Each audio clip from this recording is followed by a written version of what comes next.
Des excuses au peuple haïtien et la présentation d'un rapport de 11 pages écrit par Oxfam en 2011 après le séisme en Haïti.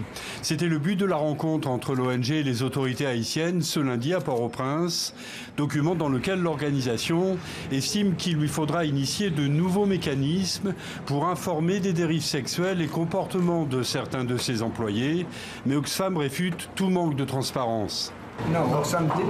Oxfam n'a pas tenté d'étouffer ce scandale. C'était public, c'était aux infos en Haïti. Les infos disaient que nous faisions une enquête.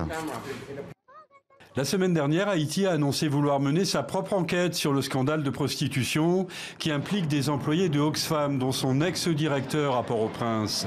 D'après le rapport de l'ONG, il aurait admis avoir eu des relations avec des prostituées à son domicile de fonction. Les conclusions de l'enquête ne permettraient pas de prouver qu'elles étaient mineures, mais le rapport précise que cela n'est pas exclu pour l'une d'entre elles. Les autorités haïtiennes, qui maintiennent leurs critiques sur le silence d'Oxfam, s'interrogent aussi sur une éventuelle obstruction à la justice de l'ONG. Les autorités haïtiennes et la justice haïtienne n'ont jamais été informées de ces crimes commis dans les locaux de l'institution.